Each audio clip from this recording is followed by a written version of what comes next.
I never told Brandon that while he was stressing over payments on his leased Range Rover, I was the one writing seven-figure checks that kept half of Silicon Valley running. To him, I was just Jasmine, the girl who wore Target dresses and drove a 10-year-old Honda Accord. When he invited me to meet his parents at their estate in Potomac, I expected some judgment. What I got was a masterclass in cruelty dressed up as concern. They treated me like I was applying for welfare right up until the moment his mother walked into my boardroom the next morning, begging for a bailout, and realized the charity case she'd kicked out of her mansion was the only person who could save her from financial ruin. Before I tell you how I dismantled a dynasty with nothing but the truth and a signature, drop a comment and let me know where you're watching from. Hit that like button and subscribe. If you've ever had to hide who you really are just to see who would love you without the money, my name is Jasmine Cole. And at 31 years old, I've learned that real wealth doesn't announce itself. It doesn't need to. Unfortunately, the Wellington family only understood screaming loud jewelry, louder opinions, and the loudest possible display of status they could barely afford. The evening started with a mistake I didn't even know I was making. My vintage Porsche was in the shop getting detailed, so I took an Uber to the Wellington estate. As the Toyota Camry wound its way up the long circular driveway lined with boxwood hedges and marble fountains that looked like they'd been imported from Versailles, I saw Brandon waiting on the column porch. He wasn't smiling. He was checking his Rolex, the one I'd later discover was a replica, and smoothing down the lapels of a suit I knew cost more than his monthly rent. When I stepped out of the Camry, Brandon rushed down the steps. He didn't kiss me hello. He grabbed my elbow a little too tightly, his eyes darting toward the window where I could see a silhouette watching.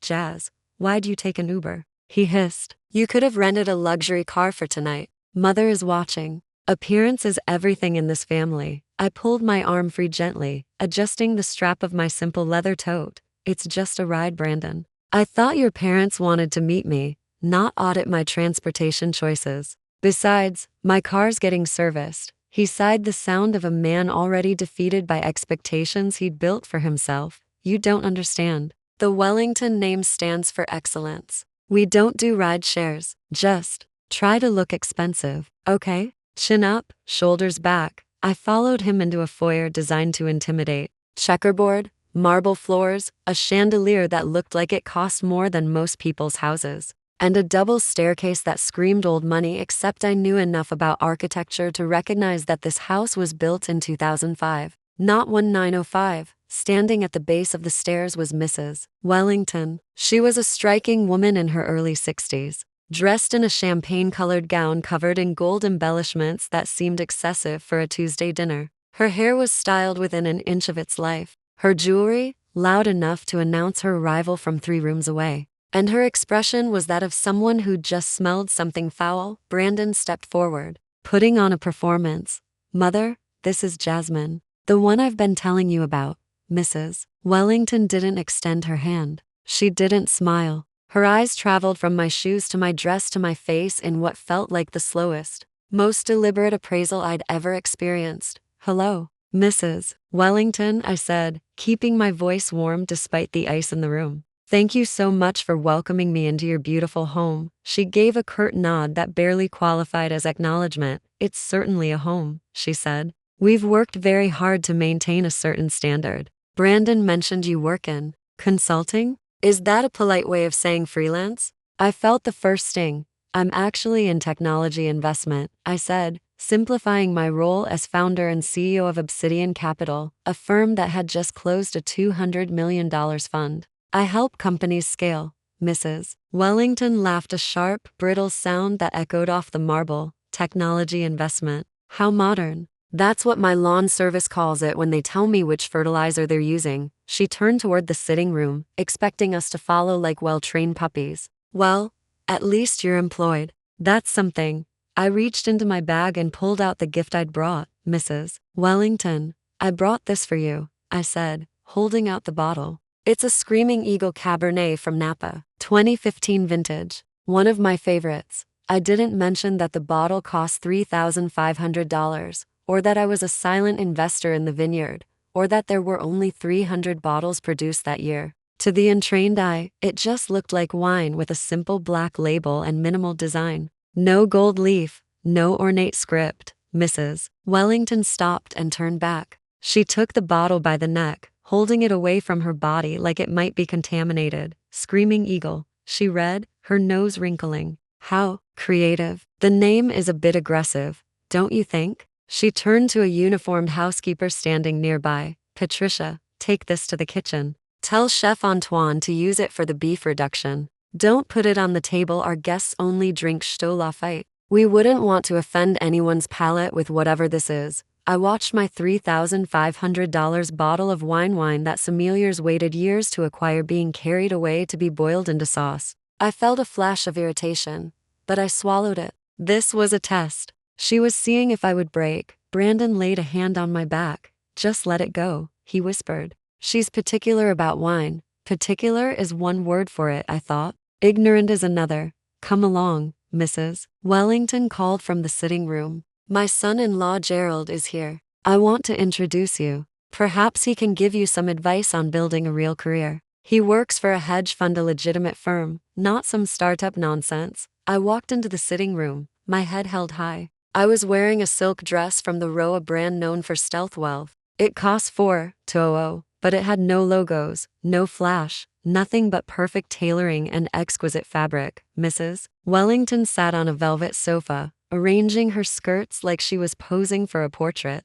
She looked at my dress, and her eyes narrowed. You know, Brandon, she said loudly enough for the entire room to hear, including the white man pouring himself a drink at the bar. Looking at Jasmine just now, I had the strangest sense of déjà vu. She reminds me so much of Loretta. Brandon froze. Who's Loretta, mother? You remember Loretta, Mrs. Wellington said, with a cruel smile. The housekeeper we had when you were in high school. The one we had to let go because she kept borrowing the good silver. She had that same look, very thrifty, always wearing those plain shapeless things because she couldn't afford proper tailoring. She looked directly at me, her eyes gleaming with malice. It's charming, really, in a humble sort of way. It must be difficult living on a budget in this economy. But don't worry, dear. Tonight you'll eat well. We don't believe in letting anyone go hungry in this house, not even our charity cases. I felt the blood rush to my face. Not from embarrassment, from rage.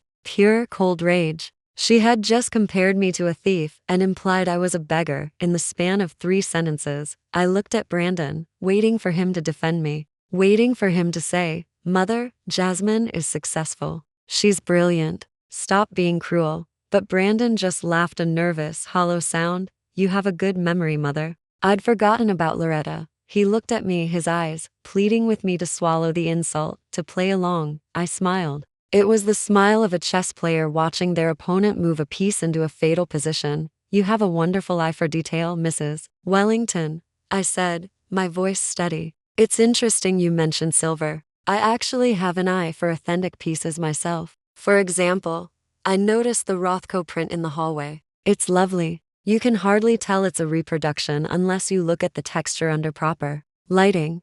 Mrs. Wellington's smile faltered. That's an original, she snapped. I widened my eyes in mock surprise. Oh, my apologies. The lighting must be playing tricks. Usually, originals have a certain depth to the brushwork, but I'm sure you know best. I saw Gerald, the man at the bar, turn around. He was looking at me with new interest, not dismissal, curiosity. I walked past Mrs. Wellington and sat in the armchair across from her, crossing my legs and smoothing the $4,200 silk over my knees. I'm starving, I said pleasantly. I can't wait to see what Chef Antoine does with that Screaming Eagle. It's a very robust vintage for a reduction, but I'm sure he'll make it work beautifully. Mrs. Wellington narrowed her eyes. She knew I'd just insulted her, but she wasn't quite smart enough to understand exactly how. Dinner is served, she announced, standing abruptly. And Jasmine, do try to use the correct silverware. We wouldn't want you to feel out of your depth. I stood up gracefully. Don't worry, Mrs. Wellington, I said. I learn fast. As we walked to the dining room, I checked my phone discreetly. A text from my CFO. Background check on Wellington Enterprises complete. You're going to want to see this before tomorrow's meeting. I slipped the phone back into my bag. The night was just beginning. And Mrs. Wellington had no idea that the girl she'd just called a housekeeper was about to become her landlord. The dining room was a theater of intimidation designed to make outsiders feel insignificant. 14 high-backed chairs surrounded a mahogany table long enough to host a board meeting. The centerpiece was an aggressive arrangement of white calla lilies that blocked my view of the person sitting opposite me.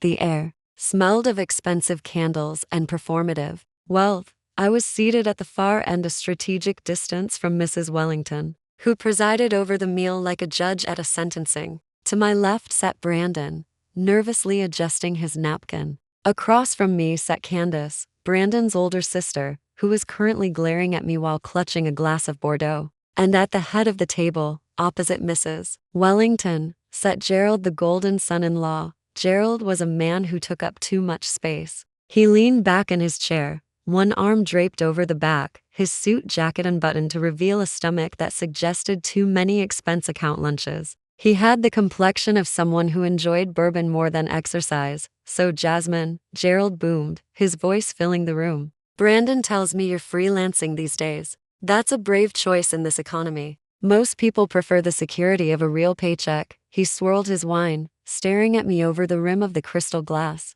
His eyes were calculating, already categorizing me on a shelf marked poor or desperate. I picked up my fork, weighing it in my hand. Sterling silver. Real. Unlike some other things in this house, I actually enjoy the flexibility, I replied. It allows me to choose projects that interest me, rather than being stuck climbing someone else's ladder. Gerald chuckled, more condescending than amused. Projects? That's vague. What kind of projects are we talking about? Are you one of those influencers? Or maybe you sell those essential oils online? My assistant does that as a side hustle. Says it pays for her Starbucks. The table went silent. Even the clinking of silverware stopped. It was a microaggression so sharp it could cut glass. He was assuming that because I was a black woman without a corporate title attached to my introduction, my work must be multi-level marketing or social media nonsense. I looked at Brandon, waiting for him to correct the record. Waiting for him to say, actually, Gerald, Jasmine works in venture capital.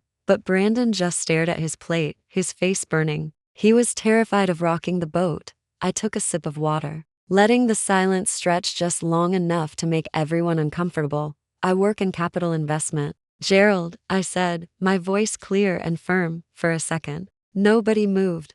Then Candace let out a snort of laughter. She didn't bother to hide. Investment? She repeated, her voice dripping with sarcasm. Oh honey, please don't use big words you don't understand. What do you mean, investment? Are you playing with crypto on your phone? With $50 you saved from couponing? The whole table erupted. Mrs. Wellington dabbed at her mouth with a linen napkin, her shoulders shaking with silent laughter. Gerald slapped the table, his face red from amusement, and the sound that hurt the most? The nervous chuckle coming from my left. Brandon was laughing. He was laughing along with them. He was throwing me to the wolves to save his own skin. He looked at me with an apologetic shrug that said, I'm sorry, but you're embarrassing me. I felt a cold knot form in my stomach. This was the man who'd said he wanted to build a future with me. This was the man who'd borrowed $2,000 from me last month for his car payment, and here he was, laughing at the idea that I could understand finance. I looked at Candace. She was wearing a dress 2 sizes too tight and jewelry so flashy it looked like costume pieces from a theater production. It's actually a diversified portfolio, I said calmly. Primarily technology ventures, some commercial real estate, and high-yield growth equity. I focus on Series B and C rounds in emerging markets. Gerald wiped tears of laughter from his eyes. Series B? That's cute. Did you read that in Forbes while waiting for your oil change? He leaned forward. Look, Jasmine, we're just having fun. Don't take it personally. Investment is a shark game. It's for serious players. I manage a portfolio worth $60 million. That's real pressure. You worrying about your Robinhood account isn't the same league. I looked at Gerald. Really looked at him. I saw the way his hand trembled slightly when he reached for his wine. I saw the sweat on his upper lip despite the air conditioning. I saw the way he kept checking his phone under the table. I knew the signs. I saw them every day in my line of work. Gerald was a man on the edge. A man who was over-leveraged. A man who was one bad quarter away from disaster. 60 million is impressive, I said calmly. Although I hear the market's been tough on mid-cap funds lately, especially those heavily weighted in commercial real estate. I hope your liquidity position is solid. Gerald's smile faltered. His eyes narrowed. What would you know about liquidity? I shrugged, taking a bite of the beef bourguignon, which was indeed delicious. Despite the tragic waste of my screaming eagle, I read a lot, I said innocently. Magazines, blogs, you know, Mrs. Wellington cleared her throat, clearly annoyed that the conversation had veered away from mocking me. Enough shop talk, she declared. We're here to enjoy dinner. Jasmine, tell us about your family. Brandon says you're from. Where was it? Some small town in North Carolina? It wasn't a question. It was an accusation. I'm from Durham, I said. My father was a professor at North Carolina Central. My mother was a librarian. Mrs. Wellington sighed dramatically. How quaint. Blue-collar roots. I suppose that explains your simplicity. We believe in legacy in this family, Jasmine. Ambition. Brandon needs a partner who understands the weight of the Wellington name. Someone who can help him carry it, not someone he has to carry. She looked pointedly at Brandon. Brandon told us you drive a Honda Accord, she added, wrinkling her nose. A 10-year-old Honda. Is that even safe? I worry about my son riding in such a vehicle. We could probably find you something more reliable from our fleet. Perhaps one of the older sedans we keep for the staff. Brandon finally spoke up. Mom, stop. The car is fine. It's vintage. Vintage, Mrs. Wellington scoffed. Vintage is what poor people call old junk. Candace drives a G-Wagon. That's a car. I looked at Candace. I knew for a fact the G-Wagon was leased, a lease currently 3 months behind on payments according to the credit report I'd pulled that afternoon. It's a beautiful vehicle, Candace, I said. Very stylish. I hope the lease terms are manageable. I hear luxury lease rates have gotten brutal. Lately? Candace glared at me. My husband bought it cash. She lied. I smiled. Cash is always smart. The dinner continued, a relentless barrage of subtle digs and overt insults, all wrapped in the guise of polite conversation. They made fun of my natural hair. They made fun of my lack of designer labels. They made fun of the fact that I lived in an apartment instead of a house, not knowing I owned the entire building and 2 others like it. Through it all, I ate my dinner. I drank the Stola fight. And I watched the way Gerald poured himself a 4th glass of wine, his hand trembling. I watched the way Mrs. Wellington checked her reflection in a serving spoon, adjusting a diamond necklace that looked suspiciously like cubic zirconia under the chandelier light. I watched the way Brandon shrank in his seat, becoming smaller and smaller. They thought they were eating me alive. They thought I was the mouse at a table of cats. They had no idea I was the exterminator. And their house was full of rats. As the plates were cleared, Gerald leaned back again, his arrogance returning with the alcohol. Well, Jasmine, he slurred slightly. It's been interesting meeting you. But let's be real. You're out of your depth here. This is the big leagues. You might want to stick to the kiddie pool. Maybe Brandon can help you update your RSUM. Get you a reception job somewhere. Brandon laughed again, weak and pathetic. Yeah, maybe, he muttered. I wiped my mouth with the linen napkin and placed it gently on the table. Thank you for the advice, Gerald, I said. I'll definitely keep it in mind. I looked around the table, meeting each of their eyes. Mrs. Wellington looking triumphant. Candace looking smug. Gerald looking bloated and arrogant. Brandon looking away. I'll definitely keep it in mind, I repeated softly, because tomorrow morning, when they walked into the boardroom of Obsidian Capital to beg for a loan, they were going to find out exactly who was swimming in the kiddie pool, and I was going to enjoy every single second of watching them drown. The dessert course hadn't yet arrived, but the atmosphere at the table had shifted from passive-aggressive to openly hostile. Candace was pacing around the dining room like a restless predator, holding a crystal decanter of red wine. She had clearly taken offense to my comments about her lease and Gerald's liquidity issues. In her mind, I was a guest who had forgotten her place and nobody who had dared to talk back to royalty. She wanted to put me back in my box, and words were no longer enough for her. She circled behind my chair. I could feel the heat radiating off her, the scent of her heavy perfume, something expensive but applied too liberally, cloying and overpowering. I stiffened slightly, my instincts screaming that something was coming. Brandon was oblivious. staring into his empty glass like a fortune teller looking for answers. Mrs. Wellington was busy complaining to Gerald about the service at her country club. Nobody was watching Candace except me. Oops, Candace said, her voice loud and theatrically clumsy. I felt the impact before I processed the words. A cold, wet sensation hit my shoulder and spread instantly across my chest. I gasped, jumping up from my chair as red wine soaked into the fabric of my cream silk blouse, a vintage piece I'd found at a consignment shop in Soho, tailored to fit me perfectly. Now it was dripping crimson onto the Wellington's expensive Persian rug. Oh no, Candace exclaimed, but her face showed no surprise. A small smirk played at the corners of her mouth. I'm so clumsy tonight. My hand just slipped. She didn't reach for a napkin. She didn't call for the staff. She just stood there, holding the empty decanter, looking at the ruin of my outfit with satisfaction. Mrs. Wellington looked at the rug, not at me. Candace, be careful, she snapped. That's an antique cash-in. Get the club soda before it sets. I grabbed my linen napkin, dabbing uselessly at the stain spreading across the delicate silk. It was ruined. The acid in the wine would eat through the fibers within minutes. I'm so sorry, Jasmine, Candace said, her tone dripping with sarcasm. I feel terrible. But you know, accidents happen. She leaned in closer, her eyes glinting. But honestly, that blouse looked like it had seen better days anyway. She whispered loud enough for the table to hear. Did you get it at Goodwill? It looks a bit worn. She turned to the table, laughing lightly. Don't worry, Jasmine. I have plenty of clothes upstairs. I even have some old Gucci t-shirts I use for cleaning. Maybe I can lend you one. It would probably be an upgrade from whatever that is. Gerald snickered into his drink. Brandon looked at the stain on my blouse, then at his sister,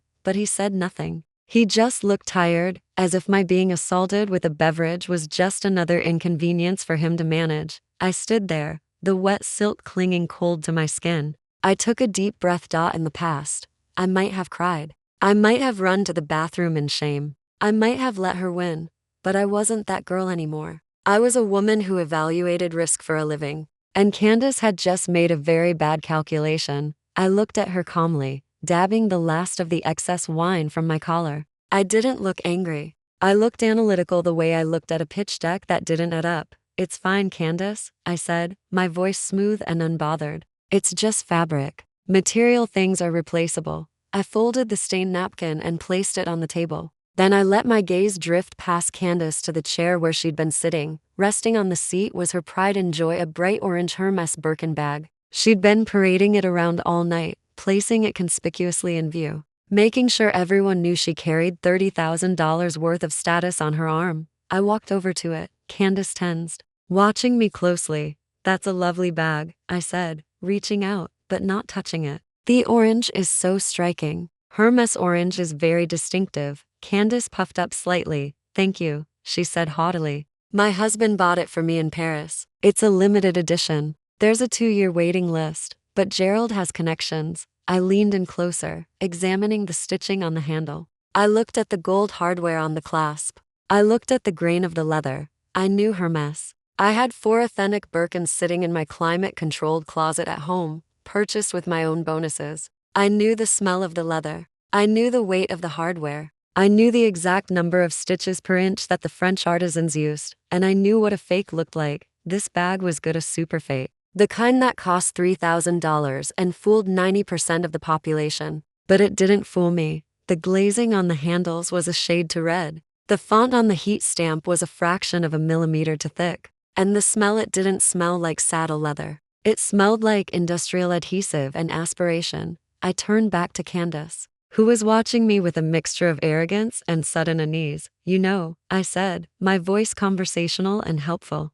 You should be very careful with that bag around liquids. I gestured to the spilled wine and the water glasses on the table. Why? Candace asked, her eyes narrowing. It's leather. It's durable. Usually, yes, I replied. But with these high-end replicas, the super fakes, the sealant they use on the leather isn't water resistant. If it gets wet, it tends to bubble and peel. The room went dead silent. Gerald stopped mid-sip. Mrs. Wellington froze with her fork halfway to her mouth. Candace's face drained of color. What did you say? She hissed. I smiled, a genuine, helpful smile. I'm just looking out for you, Candace. I'd hate for your bag to be ruined. You know, the stitching on the handle gives it away. Hermès uses a saddle stitch that's slightly angled. This one is perfectly straight, and the hardware it's a little too shiny. Real palladium has a softer luster. I picked up my water glass and took a sip, watching panic set in across her face. But it's a very good copy, I added, almost kindly.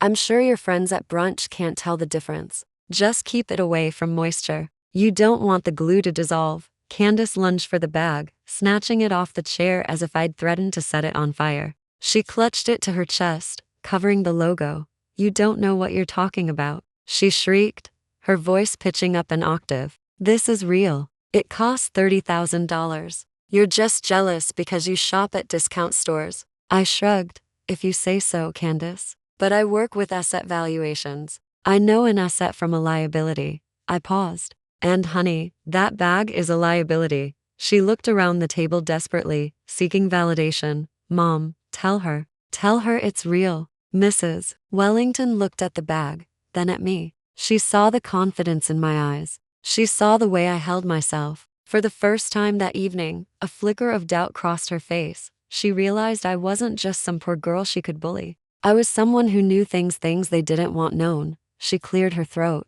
shifting her gaze away from her daughter's hysterical display. Let's not argue about accessories, she said stiffly. Candace, sit down. You're making a scene. But she called my bag a fake. Candace wailed. Sit down, Candace. Mrs. Wellington's voice was sharp as a whip. Candace sat, clutching her orange plastic dream like a lifeline, giving me a look of pure venom. But she was shaken. I had struck a nerve dot in their world. Appearance was everything. To be called out as a fraud in her own dining room was a fate worse than death. Brandon was staring at me, his mouth slightly open. He looked at Candace's bag, then back at me. He was starting to realize that the dynamic at the table had shifted. The power was moving, and it was moving toward me. I sat back down, ignoring the cold, wet silk against my skin. I felt warm. I felt powerful. So, I said, breaking the silence, who's ready for dessert? I knew the night was far from over. I knew they would try to come for me again, but I also knew something they didn't. I knew that tomorrow morning, when they walked into my boardroom to beg for money, they were going to wish they'd offered me a towel instead of an insult, because I wasn't just going to decline their loan, I was going to audit their entire existence, and unlike Candace's bag, my authority was 100% authentic. The heavy oak doors of the dining room closed behind us, muffling the sound of Candace complaining about the humidity affecting her bag's leather. I pulled Brandon into the dimly lit hallway that led to the library. The air here was cooler, but my skin was still burning from the wine stain and from the humiliation. I looked at the man I'd considered spending my life with. He was checking his reflection in a gilt-framed mirror, adjusting his silk tie as if nothing had happened. He looked annoyed not at his family for treating his girlfriend like help, but at me for disrupting the smooth flow of their evening. Brandon, I said, my voice trembling with a mixture of cold and adrenaline. Why didn't you say anything? He turned to me, genuine confusion on his face. Say anything about what? About what Candace did. About what your mother said. They insulted my career. They made fun of my clothes. And your sister poured wine on me. It wasn't an accident, Brandon. She looked me in the eye and smiled. And you just sat there. You laughed when Gerald made fun of me. Brandon sighed the long-suffering sigh of a parent dealing with a tantrum. He stepped closer, lowering his voice, not to comfort me, but to silence me. Keep your voice down. Mother has a migraine, and shouting isn't going to help. He crossed his arms. Look, babe, you're overreacting. Candace can be intense, sure, but she's protective. That's just how we are. Protective. I repeated, incredulous. She humiliated me. That's not protection, Brandon. That's bullying. Brandon rolled his eyes. He leaned against the wall, his posture defensive and superior. Stop being so sensitive, Jasmine, he said, his tone dripping with condescension. You have to understand something. The Wellington family is different. We operate at a different level. We have standards, expectations. When you walk into this house, you're walking into a legacy. He gestured around the hallway at the portraits of his ancestors, at the expensive sconces, at the sheer weight of the history he claimed to own. Mother isn't trying to be mean, he continued. She's testing you. She needs to know if you're strong enough to handle being a Wellington. If you want to be part of this family, if you want the ring and the last name, you have to learn to take some heat. You have to prove you belong. Prove I belong, I repeated quietly. I thought about my portfolio. I thought about the companies I'd saved from bankruptcy. I thought about the fact that I could buy this entire house with the liquid assets sitting in a single trust fund, and he was telling me I needed to prove myself to a woman who wore fake diamonds and a daughter who carried a counterfeit bag. So, I should just let them abuse me? I asked. That's the price of admission? It's not abuse, Jasmine. It's hazing, Brandon corrected, as if that made it better. It's tradition. You're an outsider. You come from, well, let's be honest. You come from a very different background. You're simple. You're naive about how our world works. Mom is just trying to toughen you up. You should be grateful she's even engaging with you. Usually, she just ignores the girls she doesn't like. He reached out and brushed a stray hair from my face. The gesture was meant to be affectionate, but it felt patronizing. I'm trying to help you level up, babe, he said. I see potential in you, but you have to stop acting like a victim. You have to learn to fit in, wear the right clothes, laugh at the jokes, even if they sting a little. And for God's sake, don't call out Candace. Even if her bag is fake, you never say it out loud. That's rule number 1. Appearance is reality. I stared at him. The handsome face I'd fallen for suddenly looked distorted. I realized then that he didn't love me. He loved the idea of saving me. He loved having a project. He wanted a grateful little wife he could mold into a pale imitation of his mother. He wanted someone he could feel superior to because in the rest of his life, he was failing. I took a step back. I see, I said. I understand now. Brandon smiled, thinking he'd successfully manipulated me into submission. Good. I knew you'd get it. You're smart, Jazz. A little rough around the edges, but smart. He checked his Rolex, the fake one, then looked back toward the dining room door. He seemed nervous again, the arrogance slipping for a second to reveal something desperate underneath. He licked his lips. Listen, since we're talking about fitting in, there's something you can do to help smooth things over. I waited, watching him carefully. What is it, Brandon? He stepped closer, dropping his voice to a conspiratorial whisper. His eyes darted up and down the hallway to make sure we were alone. My accounts are having a little technical issue, he said, a practice lie slipping easily from his tongue. The bank flagged a transfer from my investment account because it was too large. Typical security protocol, right? You know how it is with high net worth accounts. I nodded slowly, playing along, of course. Security protocols, exactly. So my cards are temporarily frozen until I can get to the branch on Monday. But I need to do something nice for Mom to apologize for the friction tonight. He paused, waiting for me to offer. I didn't. I want to buy her this vintage brooch she's been eyeing at Cartier, he continued. It's a peace offering, from both of us. It would show her that you're trying, that you want to be part of the team. How much is it, Brandon? I asked. He shrugged as if the amount was trivial. $6,000. $6,000. To buy a gift for the woman who'd just called me a housekeeper. To apologize for the fact that her daughter had ruined my blouse. I looked at him. I saw the sweat on his brow. I saw the way his hands were twitching. He didn't need a brooch. He needed cash. He was broke, probably overdrawn. And he was trying to hustle his girlfriend, the girlfriend he thought was poor, to pay for his mistakes. Can you spot me? He asked, flashing that charming smile that used to make my heart skip. Just Venmo it to me. I'll pay you back Monday when the bank clears everything, plus interest, if you want. He laughed as if the idea of him owing me money was a joke. I looked at his suit. Expensive, but last season's. I looked at his watch. A Rolex, but it was stopped. He couldn't even afford to get it serviced. The realization hit me with physical force. He wasn't just an enabler. He was a leech. He was drowning. And he was trying to use me as a life raft while telling me I was swimming wrong. I felt a cold calm settle over me. The anger was gone, replaced by sharp clinical detachment. This was a business transaction now. And I was about to close the deal. I'd love to help you, Brandon, I said, my voice sweet and naive. But $6,000 is a lot of money for me. I'd have to dip into my savings. He grabbed my hands, squeezing them. Please, babe.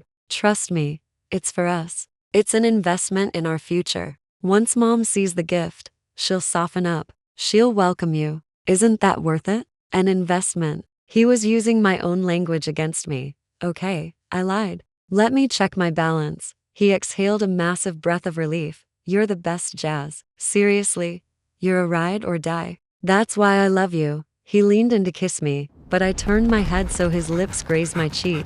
We should get back, I said, pulling away. We don't want to be rude. Subscribe. Yeah, he said, pulling out his phone probably to check if the money had arrived yet. You go ahead. I need to make a quick call about the brooch. I walked back toward the dining room, leaving him in the hallway. I didn't transfer the money. I didn't check my balance. Instead, I took out my phone and sent a text to my CFO. Canceled the morning courtesy meeting. I need the full financial forensic on Wellington Enterprises and the family trust. Also, find out who holds the mortgage on their estate. I have a feeling it's distressed. I slipped the phone back into my pocket. Brandon wanted an investment. He wanted me to buy my way into his family. Well, I was going to buy something, but it wasn't going to be a brooch, and it certainly wasn't going to be his mother's approval. I pushed open the dining room doors. Candace was laughing at something Gerald had said. Mrs. Wellington was inspecting her manicure. They looked up as I entered, their eyes full of disdain. They had no idea that the girl walking back to the table wasn't the victim they thought they'd broken. She was the apex predator they'd forgotten to feed, and tomorrow morning, when the sun came up over their mortgaged empire,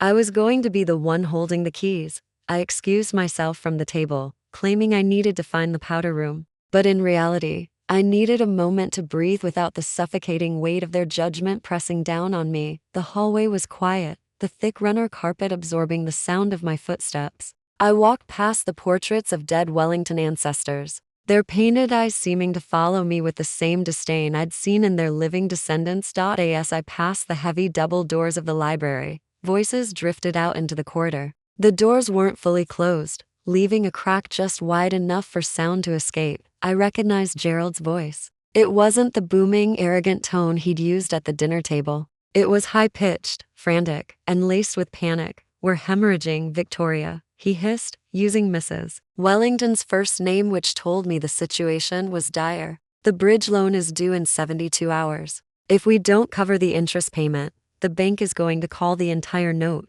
We're talking about a $12 million hole here. $12 million. Do you understand what that means? It means foreclosure. It means bankruptcy. It means this house goes to auction. I froze. I pressed myself against the wall in the shadows, my heart hammering against my ribs. $12 million in debt. I knew they were distressed. My preliminary research had shown liquidity issues, but I hadn't realized the rot went this deep. They weren't just struggling. They were drowning.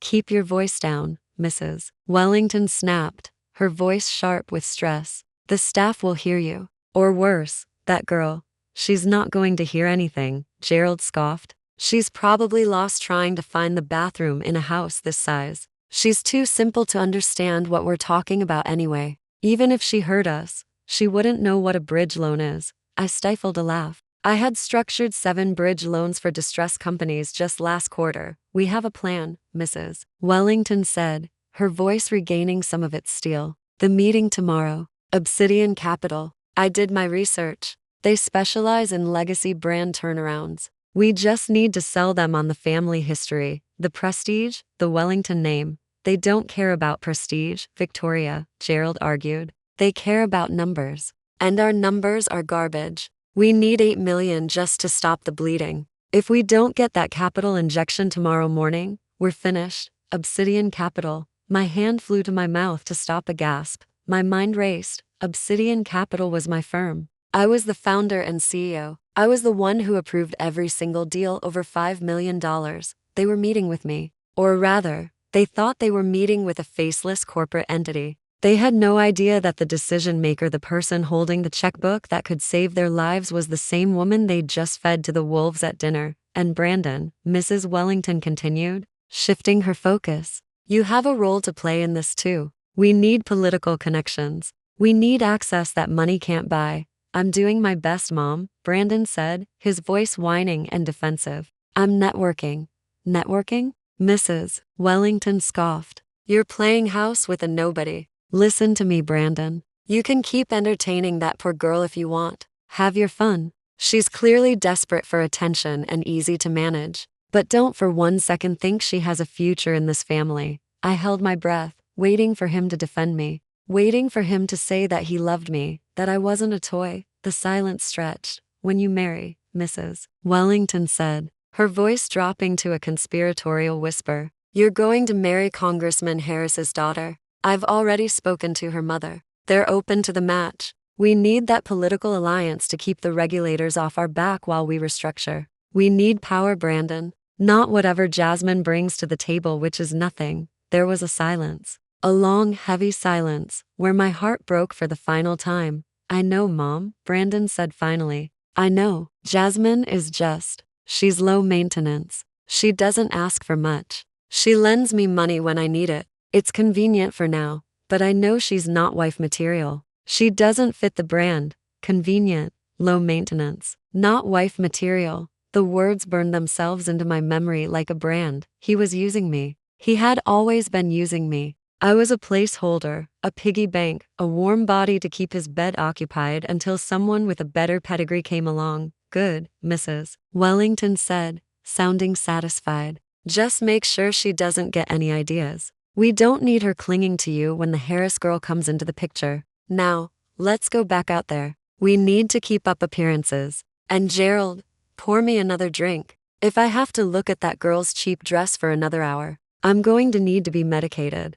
I backed away from the door, moving silently down the hall until I was safe around the corner. My hands were shaking, but not from sadness. The sadness had evaporated in the heat of a cold, hard realization. They were broke. They were desperate. And tomorrow morning, they were walking into my cage.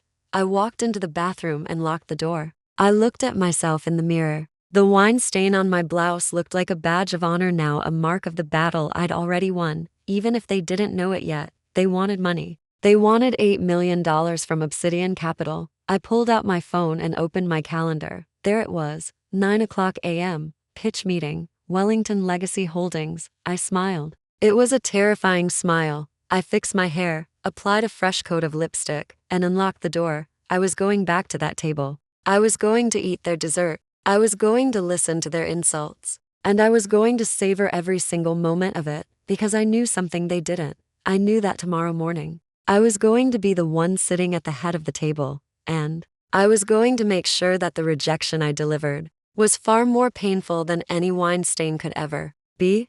I walked back into the parlor, with the calmness of an executioner who knows the guillotine is sharp and ready. The room had quieted down. Candace was busy scrubbing at her fake Hermès bag with a napkin, muttering about water damage. Gerald was pouring himself another bourbon, his hand shaking just enough to clink the crystal decanter against the glass. Brandon was standing by the fireplace, staring into the flames like a man waiting for a verdict. When Mrs. Wellington saw me enter, she didn't offer dessert. She didn't offer coffee. She stood up from her velvet armchair and smoothed her gown. Her face was composed, but her eyes were hard, flinty things that promised nothing but pain. She beckoned to me with a single crooked finger, a gesture one might use for a disobedient dog. Jasmine, a word please, she said, her voice devoid of the fake warmth she'd tried to project earlier. I walked over to her, stopping just outside her personal space. I kept my hands clasped loosely in front of me, my posture relaxed. I knew what was coming.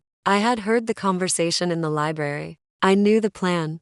Mrs. Wellington reached into her clutch and pulled out a plain white envelope. It wasn't thick. It looked light, flimsy. She held it out to me, not meeting my eyes, but looking somewhere past my left ear. Brandon and I have been speaking, she began, her tone clipped and efficient. We both agree that while you're a sweet girl, this arrangement simply isn't working. You don't fit in here, Jasmine. And frankly, it's cruel to drag this out. You're clearly uncomfortable in our world, and we're accustomed to a certain standard. She thrust the envelope closer to my chest, forcing me to take it. There's $700 in there, she said. That should cover your Uber back to whatever apartment you live in, and perhaps buy you a new blouse to replace that ruined one. Consider it a severance package from the relationship.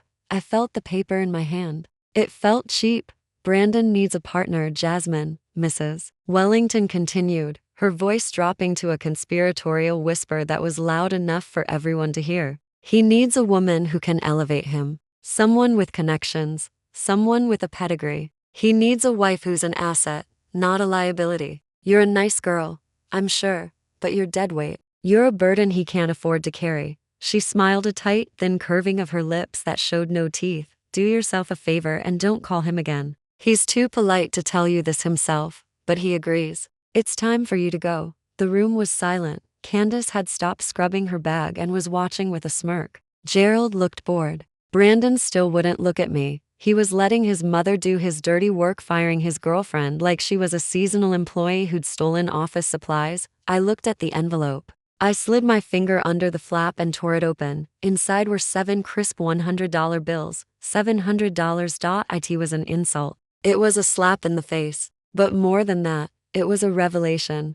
I looked up at Mrs. Wellington. I looked at her expensive gown, which I now knew was likely bought on credit. I looked at the mansion around us, which I knew was teetering on the edge of foreclosure. I looked at the desperation hiding behind her arrogance. I let out a laugh. It was a soft, genuine sound of amusement. Mrs. Wellington's eyes narrowed. Is something funny? I pulled the bills out, fanning them in my hand. $700, I repeated. That's very generous of you, Victoria. Especially considering your current liquidity issues. Mrs. Wellington froze. Her name sounded like a curse coming from my mouth. What did you say? I took a step closer to her. I saw the lines of tension around her mouth, the fear she was trying so hard to hide under layers of foundation and hairspray. I said, "Are you sure you can afford this?" I asked, my voice dripping with fox concern. I mean, $700 is a lot of money when you're $12 million in debt. The glass in Gerald's hand slipped. It hit the floor with a dull thud, spilling amber liquid across the hardwood, but nobody looked. They were all looking at me. Mrs. Wellington's face went from pale to a blotchy, furious red. How dare you? She hissed. How dare you come into my house and speak about my finances? You know nothing. You're a nobody. I know more than you think, I said, keeping my voice calm and level. I know that the bank called the note on this house 4 days ago. I know that you're leveraging everything you own to keep the lights on. I know that you're pinning all your hopes on a meeting tomorrow morning with a venture capital firm that you pray will save you. I waved the cash in front of her face. So really, Victoria, you should keep this. You might need it for the moving van, or perhaps a security deposit on a nice 2-bedroom apartment in the suburbs. I hear the rental market is brutal right now, you little witch. She screamed, losing all pretense of gentility. Get out. Get out of my house right now. She pointed a shaking finger at the door, her sequins trembling with her rage. Brandon, she yelled, turning to her son. Get her out of here. Don't just stand there. Throw her out. I turned to Brandon. He had finally turned away from the fireplace. His face was a mask of shock and embarrassment. He looked at his mother, screaming like a woman possessed. He looked at me, standing cool and collected in my wine-stained silk. This was his moment. This was his chance to be a man, to step up, to defend the woman he claimed to love, or at least to handle the situation with some dignity. Brandon, I said softly, giving him one last chance. Are you really going to let her speak to me like that? Are you going to let her buy me off with $700? Brandon looked at the envelope in my hand. He looked at the fear in his mother's eyes. He made his choice. Just go, Jasmine, he said, his voice rough. You heard her. You're upsetting everyone. Just take the money and leave. The final tether snapped. The last little thread of hope I'd held for him dissolved. He wasn't a victim of his family. He was a product of it. He was weak. He was greedy. And he was exactly where he belonged. I looked at him with pity. Genuine, deep pity. Okay, Brandon, I said. I'll go. I walked over to the antique side table near the door. I placed the $700 on the polished wood. I don't need your money, I said. Keep it. Buy yourself a new tie. You're going to want to look your best tomorrow. I turned to Mrs. Wellington, who was clutching her chest, breathing heavily, and Victoria, I added, good luck with your meeting tomorrow. I hear Obsidian Capital is very thorough with their due diligence. You better hope your numbers add up. I didn't wait for a response. I walked out of the parlor, my heels clicking rhythmically on the marble floor of the foyer. I opened the heavy front door and stepped out into the humid DC night. The Uber was already waiting at the bottom of the driveway. I walked down the steps, past the fountains, past the manicured hedges, past the facade of wealth they were so desperate to maintain. I didn't look back.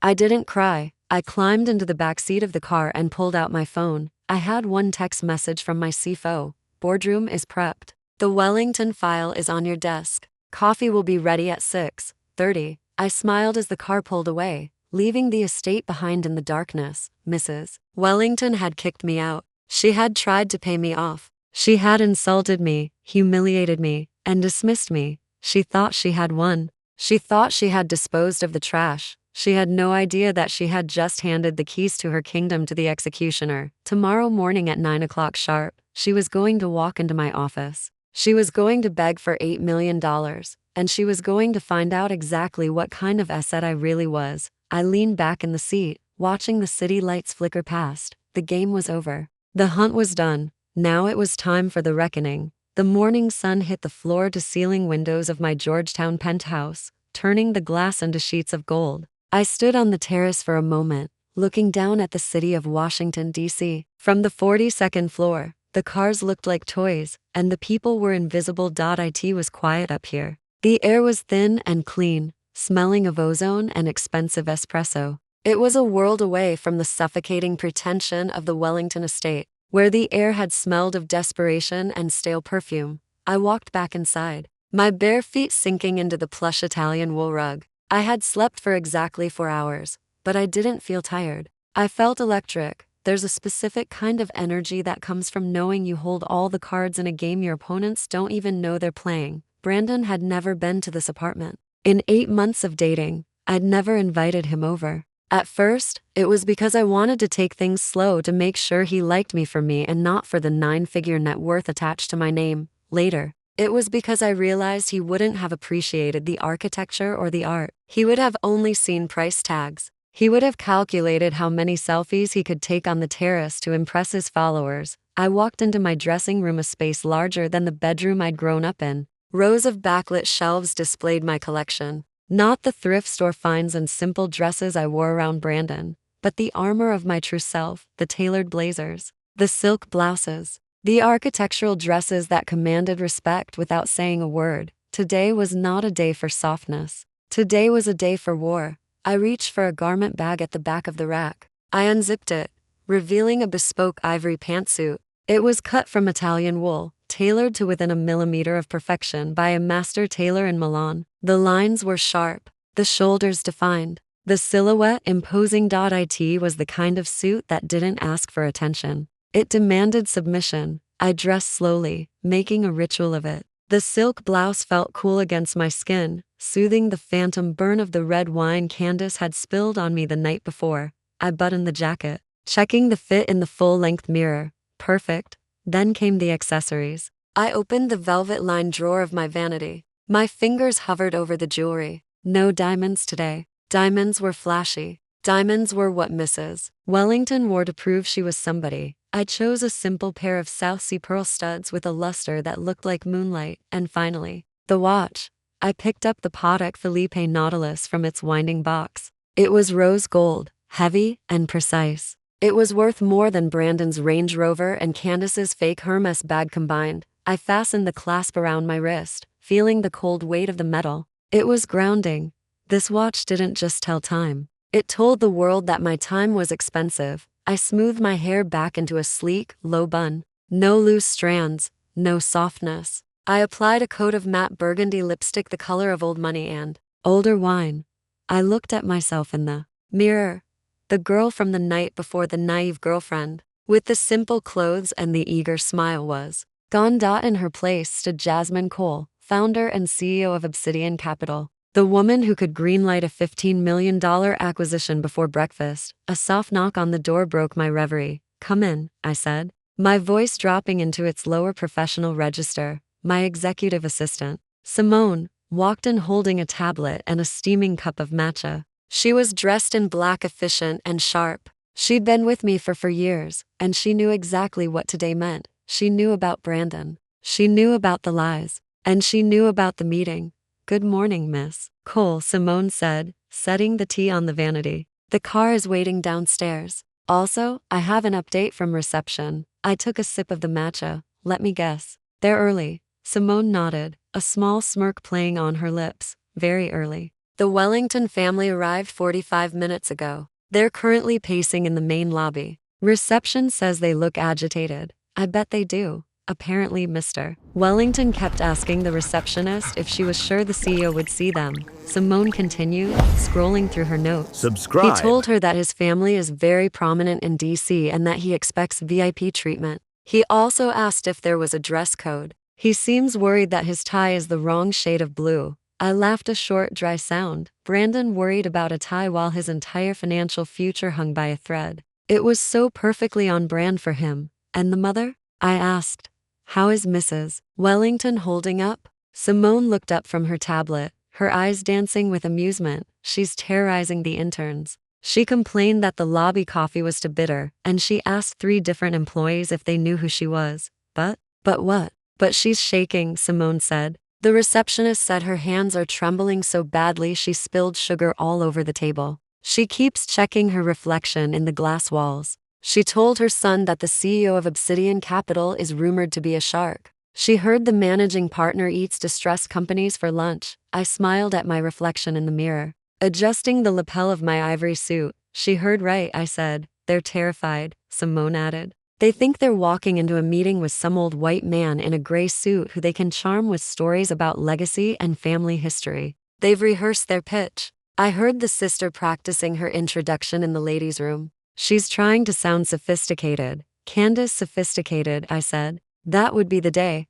I finished my tea and picked up my briefcase. It was vintage Hermès leather, authentic, worn, and priceless. The kind of bag Candace would kill for, but would never recognize because it didn't have a giant H stamped on the front. Let them wait a few more minutes, I instructed Simone. Let them sweat. Let them look at the art in the lobby and wonder if they can afford to breathe the air in this building. I want them at their breaking point when they walk into that boardroom, understood, Simone said. I'll have them brought up at 9 sharp. Do you want the security team on standby? I considered it. I thought about Gerald's temper. I thought about Mrs. Wellington's screeching. Yes, I said. Have Marcus and his team just outside the door, but tell them to stay out of sight unless I signal. I want to handle this myself. Simone nodded and turned to leave. Oh, and Simone? Yes? You look terrifying, she said, with genuine admiration. Thank you, Simone. That's the goal. I turned back to the mirror for one last look. I saw Jasmine, the girl who had wanted to be loved, but I also saw Jasmine, the woman who refused to be used. I touched the Patek Philippe on my wrist. Brandon had told me I needed to prove I belonged in his world. He had told me I needed to level up. He had told me his mother was testing me. Well, the test was over. I picked up my phone and saw a text from Brandon sent 7 minutes ago. Babe, I know you're probably still sleeping, but wish me luck today. Big meeting. This is going to change everything for us. I promise I'll make it up to you later.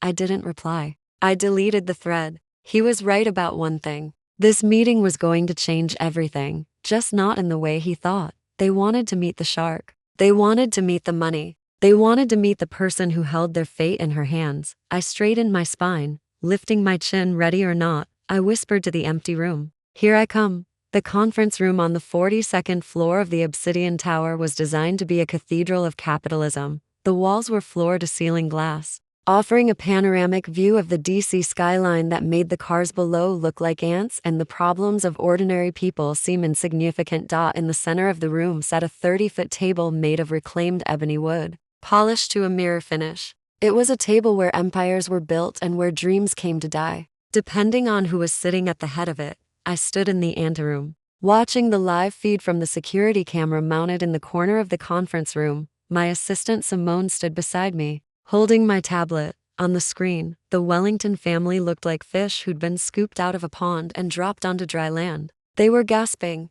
They'd been waiting for 25 minutes. We'd kept the room temperature intentionally cold, a brisk 64 degrees. Mrs. Wellington was shivering in her silk blouse, pulling her blazer tighter around herself. She kept checking her reflection in the darkened glass of a monitor, adjusting her hair and patting her face with a handkerchief. The arrogance she'd worn like armor the night before was cracking under the pressure of silence. Gerald was pacing the length of the room, trying to look authoritative, but failing miserably. He was sweating through his shirt. I turned up the volume on the monitor to hear what he was saying. Stop fidgeting, Brandon, Gerald snapped, his voice echoing in the empty room. You look guilty. Just sit up straight and let me do the talking. I know how these venture capitalists think. It's a boys' club. He loosened his tie, looking at the door nervously. I have connections, Gerald continued, lying through his teeth. I went to Wharton with a guy whose cousin used to work here. I'm sure the managing partner will recognize the name.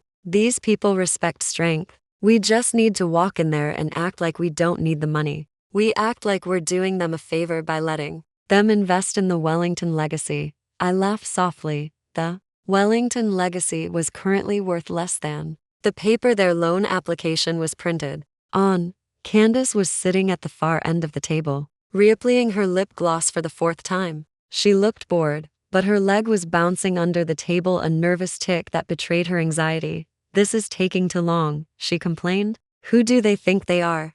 Keeping us waiting. Don't they know who we are? They know exactly who you are, Simone whispered beside me. That's the problem. Brandon sat in the middle, staring at a glass of water on the coaster in front of him. He looked pale. He kept checking his phone, probably hoping for a text from me, the foolish girlfriend he thought he'd left behind, to send him the money for his mother's brooch. He had no idea that the woman he was waiting to beg for salvation was the same woman he'd discarded for $700. It's time, I said to Simone. I signaled to Marcus, the head of security. He nodded and spoke into his earpiece. I smoothed the front of my ivory bespoke suit. I touched the Patek Philippe on my wrist one last time for luck. Then I walked toward the double glass doors. Simone opened the door for me. I walked in first. My stride was long and purposeful, the sound of my heels striking the marble floor like gunshots. In the quiet room, behind me came Simone carrying the files, and two junior analysts in dark suits carrying laptops.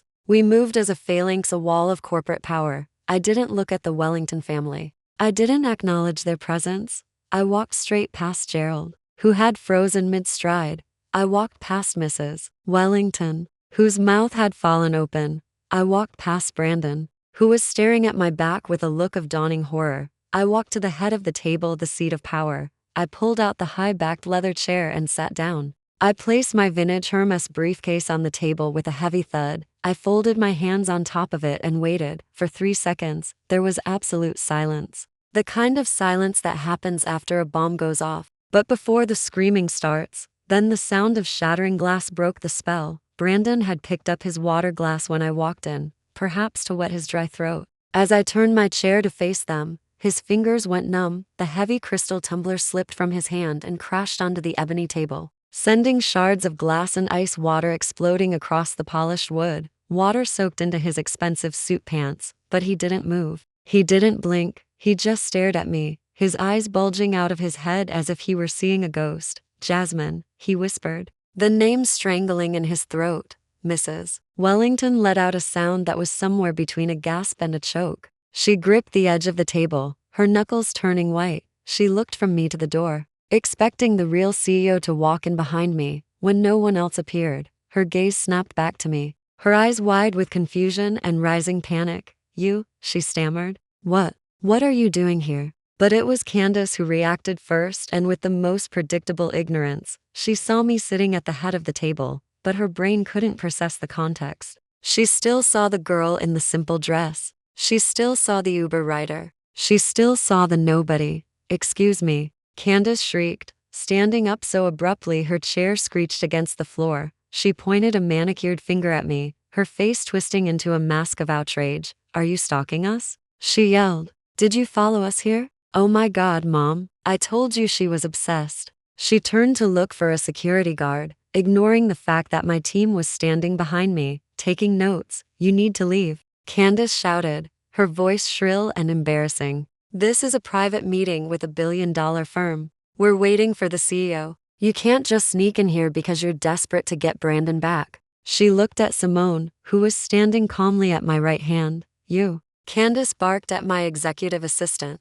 Why are you just standing there? Call security. This girl is a waitress or something. She's trespassing. Get her out of here before the managing partner arrives. Gerald finally found his voice. He looked at me, his eyes narrowing as he tried to reconcile the woman in the power suit with the woman he'd mocked the night before. He saw the watch. He saw the tailoring. And unlike Candace, he started to do the math. Candace, shut up, Gerald hissed, grabbing her arm and pulling her down. Let go of me, Candace yelled, shaking him off. Look at her. She's sitting in the boss's chair. She thinks she's funny. She turned back to me, her eyes blazing.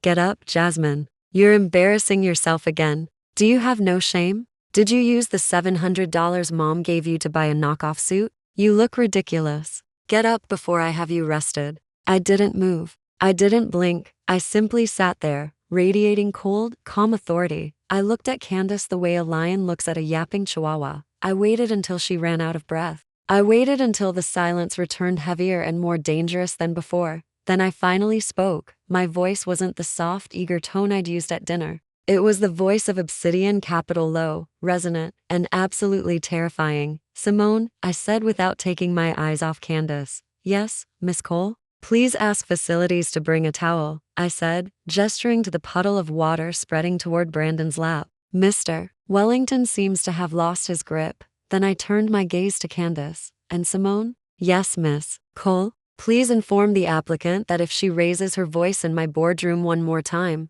I will have security remove her from the building. And this time, I will not give her $700 for cab fare. Candace's mouth opened and closed like a fish on a dock. She looked at Simone. She looked at the analysts, who were typing furiously. She looked at Brandon, who was shaking his head slowly, mouthing the word no over and over again. And finally, she looked at me. Really looked at me.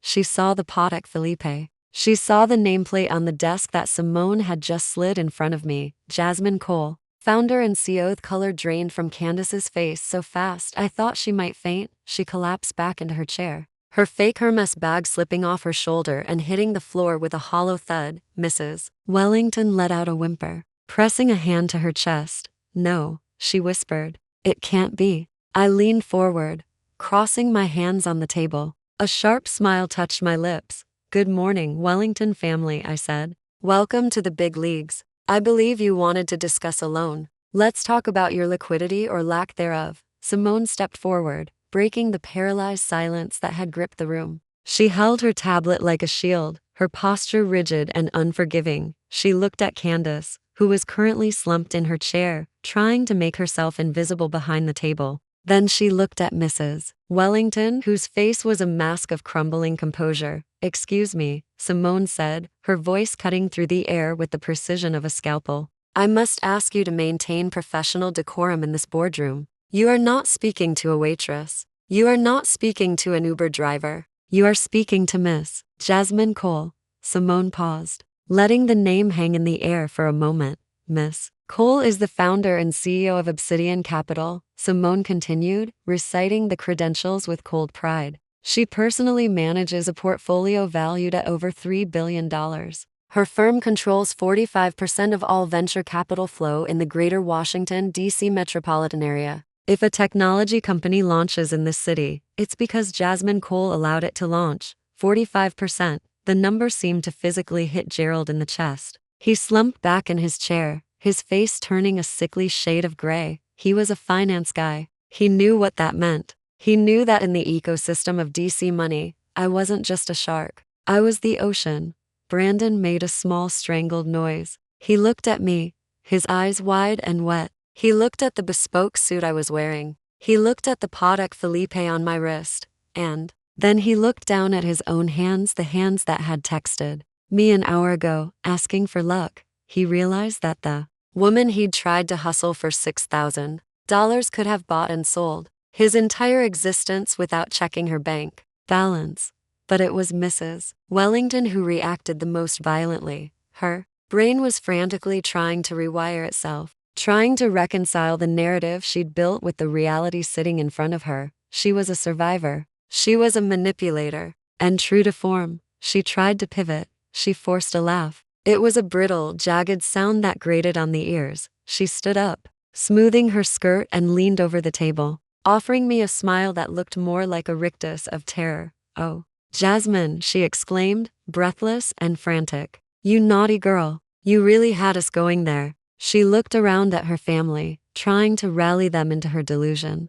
Look at her, Brandon. Look at how powerful she looks. I knew it. I knew it the moment I saw you last night. She turned back to me, her voice dripping with sickly sweet syrup that made my stomach turn. I was telling Gerald just this morning. She lied, her eyes darting around the room. I said, Gerald, There's something special about that girl. There's a fire in her eyes. I told Brandon that my harsh words last night were just a test. You know how it is in our world, Jasmine. We have to be careful. We have to weed out the opportunists. I was just playing the part of the protective mother. It was a role play, a little hazing ritual. She reached out a hand across the table as if to pat my arm. But you passed, darling. You passed with flying colors. I knew you were a diamond in the rough. I knew you were one of us. That's why I invited you to dinner to welcome you into the fold. I stared at her hand, the hand that had given me $700 and told me to disappear. She kept talking, filling the silence with desperate lies. And that business with the wine, she chuckled, waving her hand dismissively. Oh, that was just a joke. Of course I knew it was a good vintage. I just wanted to see if you had a backbone. And look at you now, sitting here running the show. I'm so proud of you, Jasmine. Truly, we're going to get along famously. She looked at Brandon, kicking his shin under the table. Tell her, Brandon. Tell her we were just joking. Tell her how much we love her. Brandon opened his mouth, but no sound came out. He knew. He knew this wasn't a joke. He knew I had heard them in the library. He knew there was no coming back from this. I let her finish. I let her spin her web of lies until she ran out of breath. I watched her smile falter as she realized I wasn't smiling back. I watched her hand retreat slowly when I didn't reach out to take it. I checked my watch. The movement was deliberate, slow, and insulting. Are you finished, Mrs. Wellington? I asked, my voice devoid of emotion. She blinked, her smile freezing in place. Well, I just wanted to clear the air. Now that we're all on the same page, we are not on the same page, Mrs. Wellington, I interrupted. We're not even reading the same book. I leaned forward, placing my elbows on the table and clasping my hands. Let me clarify something for you, I said, my voice dropping an octave. I was not playing a role last night. I was being myself. The fact that you treated me like garbage was not a test. It was a revelation of your character, Mrs. Wellington opened her mouth to protest, but I raised a hand, silencing her. Stop, I commanded. Don't speak. I pointed to the watch on my wrist. Do you know what this is? I asked. Mrs. Wellington swallowed hard. It's a watch. It's a Patek Philippe Nautilus, I corrected her. But more importantly, it's a timer. My time, Mrs. Wellington, is billed at $12,000 an hour. I paused, letting that number sink in. You've been in this room for 7 minutes, I continued. That means you've already wasted $1,400 of my time with this pathetic attempt at gaslighting. You tried to buy me off with $700 last night. Do you realize how insulting that is? You couldn't even afford 7 minutes of my attention with that envelope. Gerald let out a low groan, putting his head in his hands. He knew the pitch was dead before it even started. So let's skip the pleasantries, I said, flipping open the leather folder in front of me. Let's skip the lies about how much you love me. Let's skip the revisionist history where you knew I was successful all along. I don't care about your approval, Victoria. I don't want to be part of your family. I pulled out a document stamped with red ink. I'm here to do business. And looking at these numbers, business is very bad. I slid the document across the ebony table. It spun smoothly, coming to rest right in front of Mrs. Wellington. She looked down at it. It was a foreclosure notice. We're here to talk about the $12 million you owe, I stated coldly. Mrs. Wellington flinched as if I'd slapped her. 12 million? Yes, 12 million, I repeated. According to my audit of your family holding company, you're hemorrhaging cash. You've defaulted on 4 commercial loans. Your credit lines are maxed out. And the bridge loan you took out to save the manufacturing plant is due in 72 hours. I looked at Gerald. You told me last night that you manage a $60 million portfolio, I said. But according to the SEC filings I pulled this morning, your fund is currently under investigation for improper valuations. You're not managing $60 million, Gerald. You're managing a house of cards built on fraudulent appraisals. Gerald's face turned white. That's privileged information, he stammered. It's public record if you know where to look, I countered. And I always look. I turned back to Mrs. Wellington, who was staring at the foreclosure notice, her hands shaking uncontrollably. You came here today to ask for $8 million, I said. You thought you could charm a stranger with stories about the Wellington legacy. You thought you could sell your name. I leaned back in my chair, crossing my arms. But you didn't get a stranger. Mrs. Wellington, you got me the girl you called a housekeeper. the girl you kicked out of your house. And unfortunately for you, I know exactly what the Wellington legacy is worth. I looked at Brandon, who was staring at the table, unable to meet my eyes. It's worth nothing, I whispered. Mrs. Wellington looked up at me, tears of rage and humiliation welling in her eyes. She realized the trap had snapped shut. She realized that the power dynamic hadn't just shifted, it had inverted. She was no longer the Queen of Potomac. She was a beggar in my court. So, I asked, my voice sharp and final, who wants to start explaining why I should not let the bank take your house tomorrow? You have 60 seconds. And remember, I tapped the face of my watch. My time is very expensive. The leather-bound dossier hit the ebony table with a sound, heavy enough to crack the finish.it. Was a thick document nearly 300 pages of forensic analysis bound in black. I watched as it slid across the polished surface, stopping inches from Gerald's sweating hands. He looked down at it as if it were radioactive. The cover simply read, Wellington Legacy Holdings Independent Financial Audit. I stood up slowly, walking around the head of the table. The room was silent, save for the hum of the climate control and the ragged breathing of the family I was systematically dismantling. I stopped behind Gerald's chair. He smelled of fear and stale bourbon. I took the liberty of running my own due diligence last night, I began, my voice echoing off the glass walls. While you were busy insulting my career and mocking my clothes, my team was busy pulling your SEC filings. We cross-referenced your bank statements with your tax returns. And do you know what we found, Gerald? I leaned down, whispering near his ear. We found fiction. Pure unadulterated fantasy. I reached over his shoulder and flipped the file open to page 78. A chart filled with red ink stared back at him. You stated in your loan application that Wellington Industries saw a 25% year-over-year growth in revenue, I said, pointing to a column of fabricated numbers. You claimed contracts with 4 major defense contractors. You claimed assets in the form of commercial real estate holdings in Virginia. I walked over to the projection screen, tapping a button on the console. A graph appeared showing a flat line trending downward.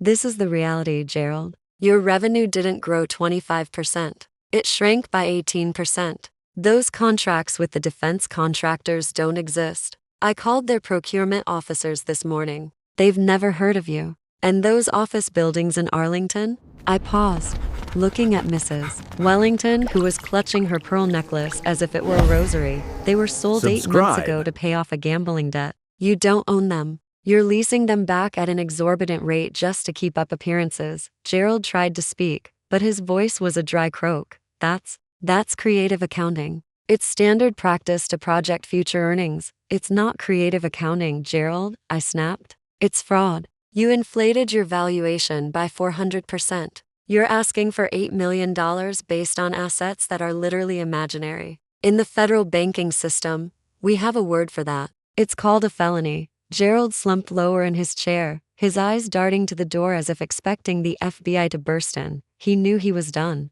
He knew I had him dead to rights. But the fraud in the boardroom is boring compared to the fraud in the bedroom, I said, turning my attention to the man sitting in the middle of the table. Brandon looked up at me, his eyes wide and terrified. He was no longer the arrogant heir. He was a child caught with his hand in the cookie jar. Let's talk about operating expenses, Brandon, I said, walking toward him. I flipped the file to page 142. It was a list of credit card transactions from the company corporate account. You see, when I audit a company, I look for patterns. And I found a very interesting pattern in your spending. There's a recurring payment of $5,000 a month to a luxury apartment complex in Georgetown. Brandon flinched. That's office space. A satellite office. I laughed, a cold, sharp sound. A satellite office. Strange, because the tenant on the lease isn't Wellington Industries. It's a woman named Taylor. And there's another lease for a condo in Alexandria under the name of a woman named Brianna. I looked at Candace,